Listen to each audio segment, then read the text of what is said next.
Salam. Semoga kita nanti tidak berkasar.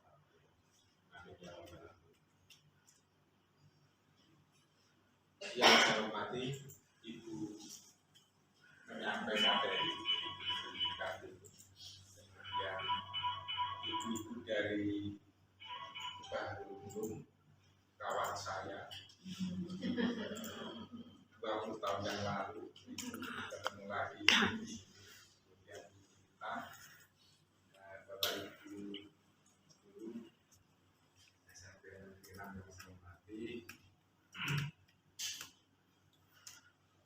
pada hari ini kita akan mengikuti kegiatan yang akan disampaikan oleh Pak ini.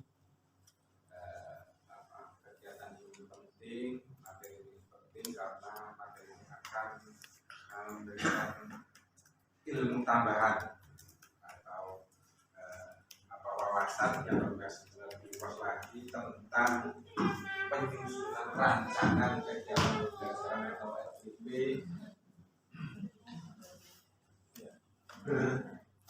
Takut salah ini kan, berinisiasi gitu ya. Kemudian yang kedua juga workshop ini salah satu memang tugas yang harus dilaksanakan oleh ini dalam rangka mempersiapkan nanti pada saatnya menjadi pengawas kita dan khususnya karena pengawas Indonesia yang pengawas sekolah dan lain-lain. Jadi nanti sebentar lagi saya yang berfasilitasi ini betul. Bapak Ibu guru khususnya yang di SMP Negeri 6, mumpung ketemu begini saya sampaikan ada hal yang memang segera harus kita kerjakan terkait dengan pekerjaan yang besar. Di antaranya sebentar lagi kita akan segera melaksanakan semester ganjil dan nanti mau segera dipersiapkan Maimunah. Nanti segera kita siapkan yang terkait dengan semester. Kemudian yang kedua ada gawe juga di hari Selasa. Nanti ada Harmoko yang berkunjung ke kita terkhusus untuk Bapak Ibu guru pengampu bahasa Indonesia, matematika, IPA, IPS ya, IPS. Nanti di hari Selasa itu sesuai dengan yang sudah saya katakan ada kunjungan dari Harmoko. Kita persiapkan perangkat-perangkat yang diperlukan. Kemudian kayaknya pada saat itu juga akan ada supervisi ke kelas.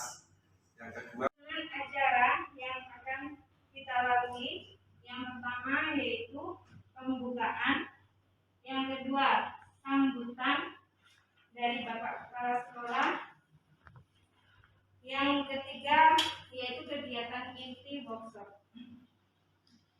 Dalam kegiatan pembukaan kali ini, marilah kita sama-sama membaca surat Al-Fatihah bagi yang beragama Muslim, dan untuk yang beragama non-Muslim bisa menyesuaikan. Al-Fatihah.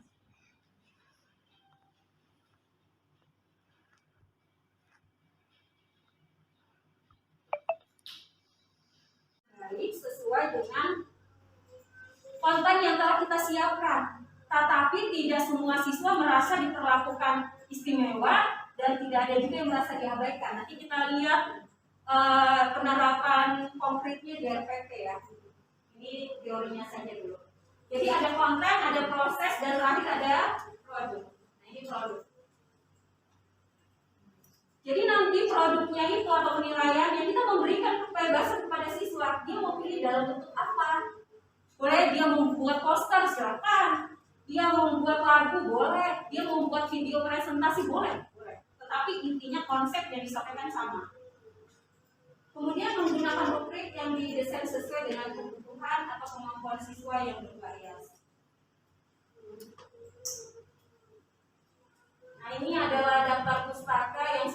gunakan dalam paparan ini. Nah, ini contoh asesmen untuk profil belajar siswa yang dapat digunakan guru BK untuk mengetahui gaya belajarnya. Jadi, untuk asesmen itu ada asesmen minat khusus, ada asesmen profil belajar khusus. Nah, ini hasil dari sini kemudian direkap oleh guru BK yang nantinya dikoordinasikan ke kurikulum, dikoordinasikan ke guru mapel, dikoordinasikan ke walas. Jadi hasil ini harus direkap oleh guru BK.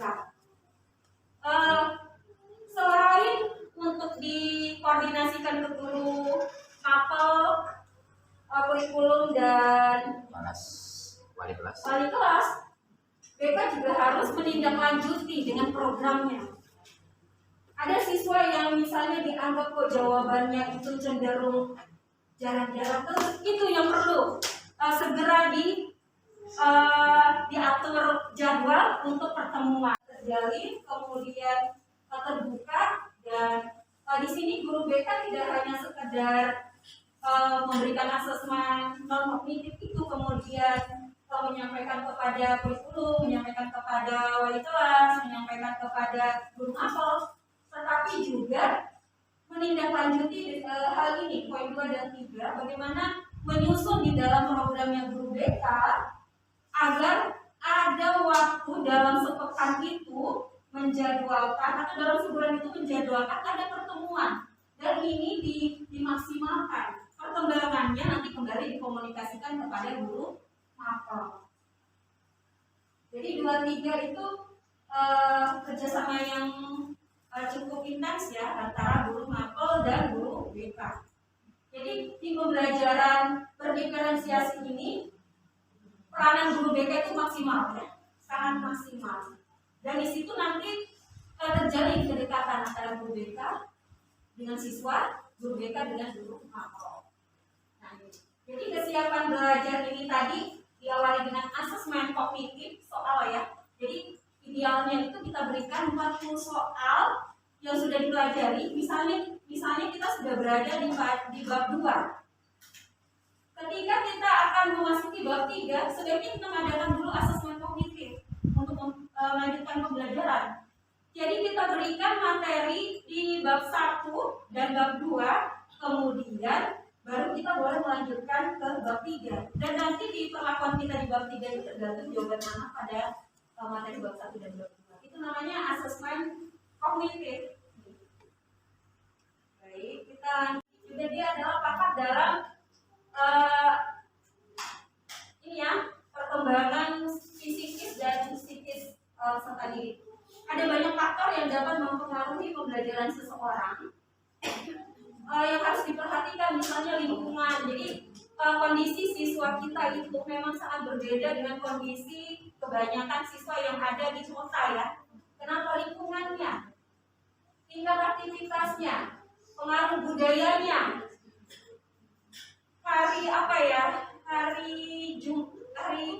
Hari Kamis itu saya ngajar di kelas 7A. Ada satu siswa yang dia mau buka buku aja dia harus berdiri, gitu ya. Saya tanya, kenapa harus berdiri? Teman-teman loh, coba lihat ke belakang, mereka buka buku itu santai aja duduk. Ternyata dia ceritakan latar belakang ininya ya. Pertama memang setelah dia ceritakan rumahnya, kemudian dia cerita ada hal gitu ya, ada hal yang memicu, tapi itu nggak boleh dibiarkan ya. Pelan-pelan, jadi jangan juga kita sebagai guru langsung ingin menanamkan karakter baik itu langsung kita berbicara harus begini, begini. Jangan juga seperti itu, kita bertahap ya, kita bertahap, kemudian kita posisikan kita guru ini selaku posisi kontrol kita adalah manajer. Karena ada kalanya kita posisi kita ini sebagai orang yang membuat siswa kita itu merasa bersalah. Ya saya ini, saya kok kayak gini. Atau jangan-jangan kita memposisikan posisi kita itu sebagai cenderung sebagai hakim ya, menghakimi terus setiap kesalahan siswa. Baik, kembali ke sini. Jadi ada siswa itu yang mudah belajar ketika melihat, ada siswa yang mudah belajar ketika mendengar, atau dia bergerak. Nah, kalau tadi itu diferensiasi atau ngasih tugas, ya tugasnya sama semua. Kalau di sini enggak.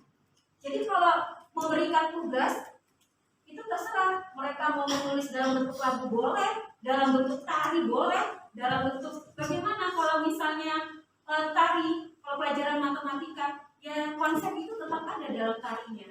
Jadi konsep matematika itu, konsep IPA itu tetap ada dalam tarinya, begitu pula dalam lagunya.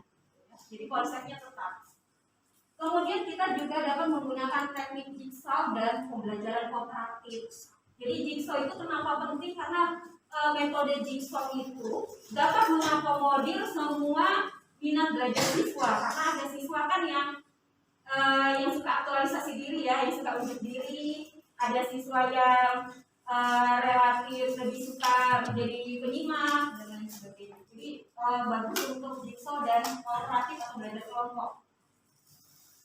Kemudian bisa juga menggunakan strategi investigasi kelompok berdasarkan minat.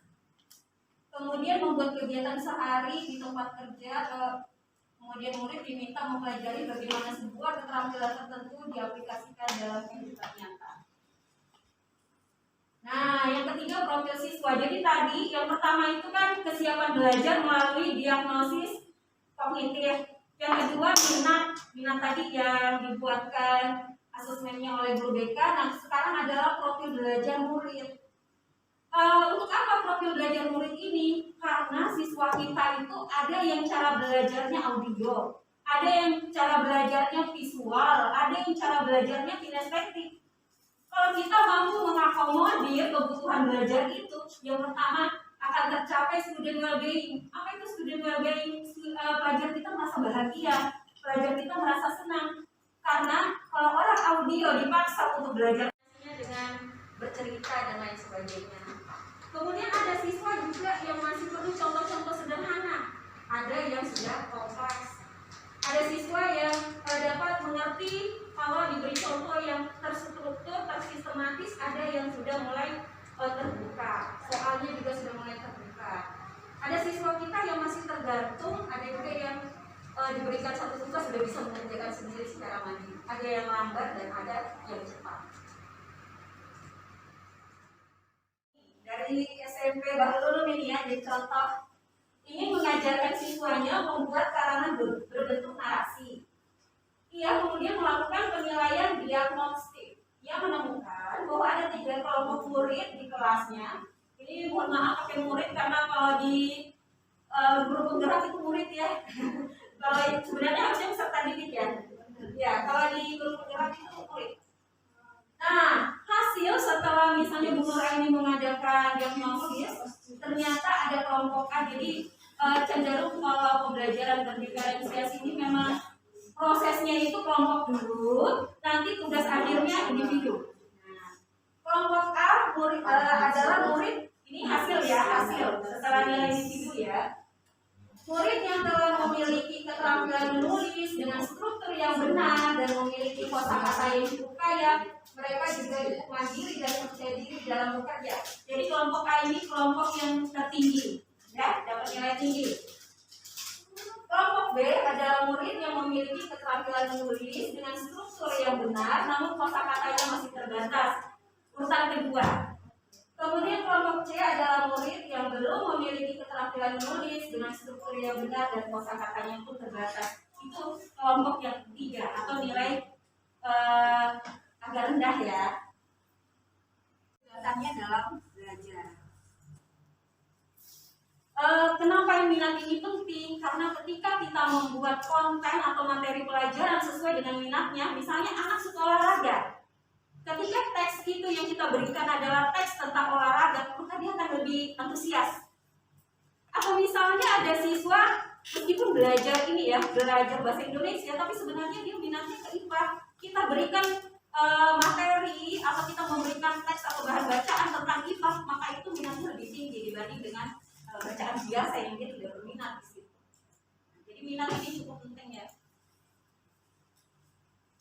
Kemudian ini ya, menurut pendapat pakar, penulisan di bukunya yang ditulis pada tahun 2001 menjelaskan bahwa mempertimbangkan minat siswa dalam merancang pembelajaran memiliki tujuan diantaranya membantu siswa menyadari bahwa ada kecocokan antara sekolah dan keinginan mereka sendiri untuk belajar.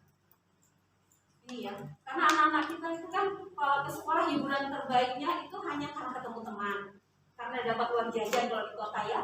Itu hiburannya, bukan karena saya ke sekolah itu karena saya bakal menemukan hal-hal yang saya sukai. Jarang sekali kan? Jarang sekali, kecuali memang siswa itu memiliki semangat kompetitif di dalam dirinya, baru akan muncul semangat ke sekolah, tapi selebihnya jarang. Kemudian yang kedua, kenapa minat itu penting? Karena menunjukkan keterhubungan antara semua pembelajaran. Jadi kalau kita sudah mengakomodir minat mereka, maka nanti akan terlihat koneksi yang begitu baik antara satu mata pelajaran dan pelajaran lain. Kemudian yang ketiga, menggunakan keterampilan atau ide yang familiar bagi murid sebagai jembatan untuk mempelajari ide atau keterampilan yang kurang familiar atau baru bagi mereka. Kelas 8, alokasi waktu 2 jam pelajaran. Jadi kalau misalnya kita masih tatap muka 1 jam bisa disesuaikan. Seperti biasa ya. Jadi indikator pencapaian kompetensinya sama sesuai dengan KD yang kita tetapkan ya. Karena di sini KD-nya menelaah unsur-unsur, maka indikator pencapaian kompetensinya adalah dapat menelaah unsur-unsur. Kadang-kala kan guru itu terlalu kreatifnya, saking kreatifnya antara kompetensi dasar sama ini berbeda. Nggak boleh ya. Ya sering saya lihat RPP teman-teman. Ya cuma karena siapa saya gitu ya. Gak enak juga orang sudah payah-payah buat. Nah ini harus konsisten. Apa yang ada di sini itu juga adalah indikator pencapaian kompetensinya. Ini sama ya, sama dengan yang dulu. Nih, tujuannya juga sama dengan indikator pencapaian, sama dengan KD. Cuma medianya nih, kita sudah bisa melihat ya. Di sini sumber belajarnya ada buku siswa, ada RKPD, lingkungan sekitar sekolah, PPT, LCD harus gitu ya. Kenapa? Kalau misalnya tidak ada PPT, tidak ada LCD, kita siapkan gambar-gambar aja. Gambar-gambar dan kita pastikan lingkungan sekolah kita mendukung untuk anak kinestetik. Nah, kemudian persiapannya apa saja? Pertama, menyiapkan nama-nama siswa sesuai dengan gaya belajarnya. Dari mana? Dari guru BK. Jadi guru BK akan memberikan ke kita, ini loh nama-nama siswa yang visual, ini nama-nama siswa audio. Dari mana guru BK tahu? Dari asesmen tadi, asesmen non-kognitif. Ya, jadi kita udah punya nih. Kita setiap mengajar itu harus bawa itu. Harus bawa itu ya. Jadi nggak bisa mau menerka-nerka ini paling kayak gini nggak bisa. Itu berdasarkan hasil asesmen. Kemudian menyiapkan konten belajar. Bagaimana kontennya nih? Harus sesuai dengan gaya belajar ini. Kemudian menyiapkan RKPD. Nah, pendahuluan seperti biasa yang format, yang ini ya, yang normatif itu mengucapkan salam, berdoa, presensi. Tujuan pembelajaran ya. Tujuan pembelajaran ini penting. Jangan mentang-mentang nggak ada juga seperti nggak juga nilai gitu ya. Nggak ada juga yang mengamati, langsung aja masuk ke materi lanjutan yang kemarin nah. Buka bukunya nah. Bagaimana tuh kondisinya? Mau diulang bagaimana tujuan pembelajaran ini? Bukunya wajib disampaikan.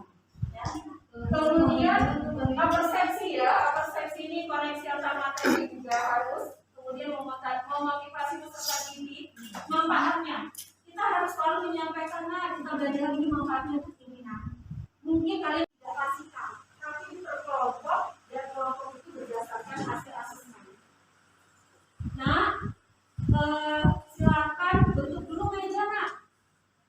3 kelompok atau 4 kelompok, 5 kelompok sesuai dengan jumlah siswa. Cuma nanti itu ada 2 kelompok, misalnya yang paling banyak biasanya adalah siswa yang visual. 2 kelompok visual, kita letakkanlah nama-nama itu di meja itu. Nah, silakan cari meja yang di atasnya sudah tertera nama kalian. Mereka nggak tahu bahwa ternyata dikelompokkan itu berdasarkan kebutuhan belajarnya. Dipikirnya gurunya acak aja. Padahal kita meletakkan nama-nama itu berdasarkan kebutuhan belajarnya. Jadi di tahap ketiga ini sudah mulai berkelompok. Dan kita juga harus menyiapkan gambar-gambar. Kalau misalnya hujan kayak gini kan, anak kinestetik itu nggak mungkin keluar, kasihan kalau hujan. Jadi kita mensiasatinya dengan menampilkan banyak gambar di dinding. Jangan dekat-dekatan. Kenapa? Anak kinestetik suka jalan. Makanya kalau ada anak murid kita suka jalan, jangan kita bilangin bisulan karena tapi karena memang gaya belajarnya begitu. Kan ada ya yang gak tahan kalau duduk lama gerak-gerik karena sebenarnya dia adalah anak kinestetik. Bukan nakal, bukan cari perhatian juga, tapi memang gaya belajarnya begitu. Nah, kita tempel di dinding agak jauh-jauh untuk apa? Supaya anak kinestetik itu bisa bergerak mengamati gambar itu. Tapi kalau nggak hujan, beri kebebasan, silakan nak. Yang ingin keluar mencari sumber belajar atau sumber inspirasi di luar boleh, tapi diberi kesepakatan waktu. Kita sepakati nak, waktunya mau berapa, kasih pilihan. Jangan dia yang memilih. Mau 2 menit, 3 menit, 5 menit. Harus ada kesepakatan waktu sebelum dia keluar. Karena kalau tidak diberi kesepakatan waktu, nanti dia 1 jam di luar. Kita lagi repot. Kenapa? Anak kinestetik cenderung tidak betah di kelas. Dan kita harus pahami itu. Jangan langsung kita kita berikan cap mereka. Anak ini tidak bisa tenang. Jangan dia autis ya. Kita kan gampang begitu ya. Jadi kita menempelkan gambar-gambar yang kita anggap itu sebagai sumber belajar atau media pembelajaran di kelas dengan jarak yang agak jauh-jauh. Itu bisa untuk visual dan juga bisa kinestetik kalau bukan. Kemudian selain gambar-gambar, kita juga bisa menyiapkan di sudut-sudut tempat itu bahan atau materi pembelajaran. Misalnya kalau yang untuk anak yang suka olahraga, di situ ada materi cara berulang-ulang. Kita nggak kesulitan lagi. Aduh, yang mana ya? Karena kita udah ini ya, udah dapat data tentang pemetaan anak berdasarkan profilnya. Kemudian yang keempat, ketika mereka sudah melakukan aktivitas ada yang visual, kinestetik, audio, sudah mendapatkan bahan-bahannya, kemudian didiskusikan di kelompoknya, kita boleh masuk ke dalam kelompok itu secara bergantian untuk kita bantu ya. Nah, ini peserta didik secara berkelompok mengerjakan LKPD untuk membantu memahami tentang unsur-unsur puisi dalam menulis puisi.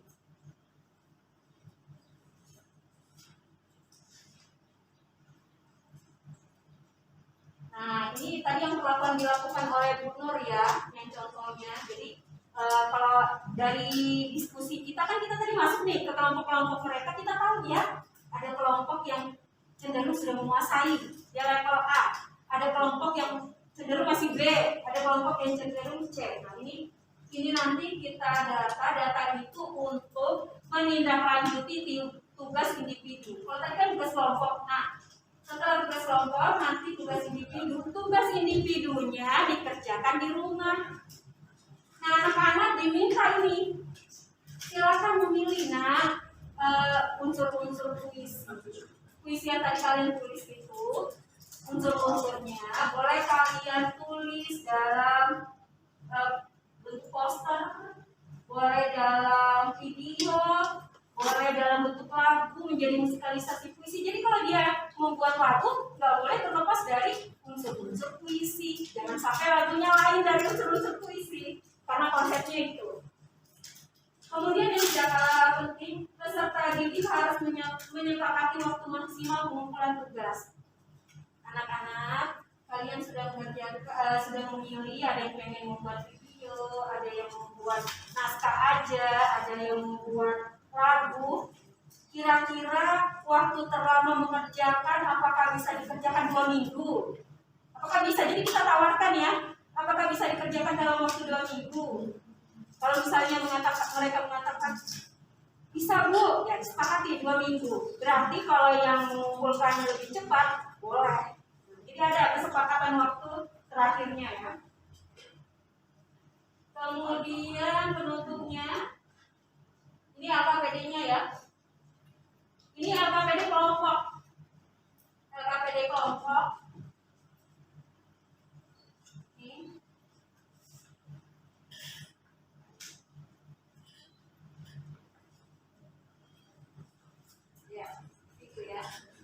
Baik, hari ini semua harus membuat RPP meskipun dirancang-rancang ditulis juga boleh, nggak mesti langsung di laptop. Saya share contoh yang ini ya. Tapi sebelumnya ada yang ingin didiskusikan? Ya silakan Pak. Terima kasih Bu. Untuk KTP berdiferensiasi berarti fokusnya dari guru BK gitu. Sumber awal data. Iya, sumber Bukan awal. fokus, sumber awal data. Jadi untuk kita melaksanakannya kita harus menunggu data dari guru BK. Betul. Tanpa data itu maka RPP kita tidak bisa berjalan. Iya, karena tidak akan berjalan dengan sesuai dengan ininya, alurnya. Oke. Iya, betul. Karena di dalam kelas kita perlu menentukan nanti anak ini audio atau visual atau kinestetik. Nah, kemudian untuk LKPD tadi barusan yang terakhir adalah LKPD kelompok. Ya, Itu apakah sesuai dengan kelompok yang tadi anak audio, anak visual atau anak kinestetik? LKPD-nya kalau rajin boleh dipisah-pisah, tapi kalau ini satu aja, tapi karena ada tawaran di sini ya. Silakan menulis puisi dengan memilih proses mengerjakan, bisa dengan mengamati gambar-gambar yang ada di gambar ini, itu untuk visual. Atau meminta guru mendeskripsikan, menjelaskan tumbuhan-tumbuhan unik yang ingin Anda ketahui, dan itu adalah audio. Audio, ya. Kemudian atau meminta izin guru untuk mengamati tumbuh-tumbuhan yang hidup di sekitar kelas kinestetik. Boleh seperti ini. Karena kita kan pengennya simpel-simpel. Sebenarnya idealnya ada 3 KPD, tapi kalau saya senang satu aja. Jadi mereka yang pilih. Ya. Oke, terima kasih Bu. Ya. Ada lagi yang ingin didiskusikan? Ya, kalau tidak ada, saya akan share contoh RPP berdiferensiasi. Tanya Bu. Oh ya, silakan. Ya, silakan. Gini, assalamualaikum warahmatullahi wabarakatuh. Waalaikumsalam Pak. Kalau tadi Pak Amin kan menyampaikan kita fokusnya menunggu dulu dari Bu Idealnya. Iya, idealnya kan menunggu dari guru BK. Apakah kalau tadi kan saya juga ada asesmen kognitif juga, apakah itu juga bisa jadi acuan untuk pembuatan RPP-nya itu tadi? Kalau asesmen kognitif itu hanya sebatas konten. Untuk konten Iya, karena untuk konten itu kita fokusnya di asesmen kognitif. Tapi kalau sudah diproses produk itu sangat bergantung kepada hasil dari pemetaan profil dan minat. Ya. Kalau konten kan tahap pertama konten, ya. Tahap kedua proses, tahap ketiga produk. Nah di proses dan produk itu sangat tergantung dengan profil dan minat. Karena kan dia belajar. Memang guru BK di sini perannya luar biasa ya. Jadi tokoh utama ya. Iya, karena dia pemeran utama sebenarnya di awal ya. Awal.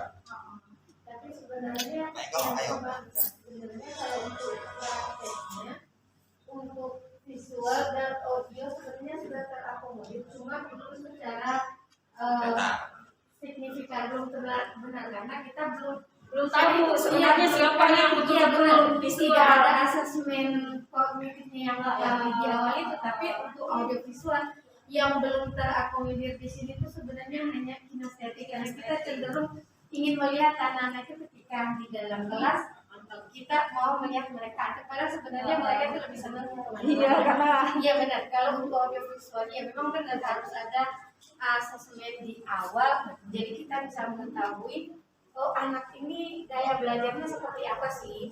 Padahal pada prakteknya kita sebenarnya sudah ke audio dan visual. Yang belum itu saya rasa kinestetik sama sekali belum terakomodir karena kita ya saya pribadi aja cenderung ingin melihat anak-anak ketika mereka belajar mereka duduk ya nggak apa-apa sih mereka sekedar jalan boleh tapi untuk keluar kelas itu kok kayaknya masih padahal sebenarnya gaya anak itu mereka pengen di luar itu aja sih bukan.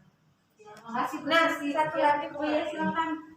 untuk RPP-nya apakah harus dijabarkan secara komplit di dalam RPP itu kan kalau sebenarnya RPP kita kan sudah menjelaskan ya dari ada kegiatan pendahuluan inti dan penutup nanti itu apa seperti yang ini apakah kita harus menjelaskan pakai apa yang untuk visual, kinestetik dan audio harus kayak gitu ya. Ya munculnya sih sedikit aja sebenarnya, cuma terlihat ya perbedaannya kan. Nah, sedikit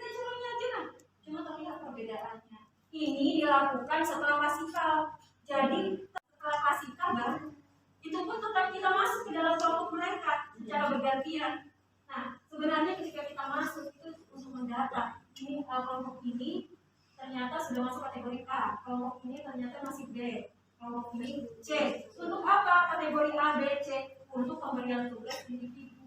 Berarti kalau memberikan tugas ke anak-anak untuk memilih sendiri kelompoknya, Enggak bisa ya. nggak bisa karena itu berdasarkan data. Ya, benar. Cuma dalam pikiran mereka guru ini secara acak. Jangan kasih tahu. Kita nggak boleh memberitahu kalau ini kamu itu kinestetik enggak. Dan terkadang guru, ayo anak-anak kerja kelompok silakan. Terkadang Jangan cari kelompok sendiri. terkadang anak-anak Bu boleh kamu milih kelompok sendiri-sendiri karena anak-anak ada yang tidak seperti itu. Akhirnya karena yang ngikutin kemauan anak, ya sudah boleh silahkan pilih kelompoknya masing-masing. Akhirnya yang visual kinestetik sosialnya tidak terlaksana. Berarti harus memang yang asesmen positif yang Penting sumber pertama. Betul. Iya. Jadi memang jasanya guru BP luar biasa ya untuk kemajuan pendidikan. Berarti bisa dimulai ini ya Bu ya kalau di SMP. Iya, Masih awal semester. Awal semester. Ya. untuk untuk Jadi kalau dalam pembelajaran biasanya kita menggunakan ini kelompok yang berdiskusi ya. Jadi untuk dalam pembelajaran yang seperti itu masih bisa digabung antara ketiganya atau memang Harus dipisah. Jadi masing-masing siswa yang memiliki ya, Audio sendiri, visual sendiri meskipun nanti kelompok visual itu agak banyak, dia bisa 2 kelompok. kemudian kan untuk SLPD sendiri berarti kita harus membedakan atau bagaimana ke umum. Boleh dipisah-pisah. Kalau saya tadi ini sih gabung, tapi kan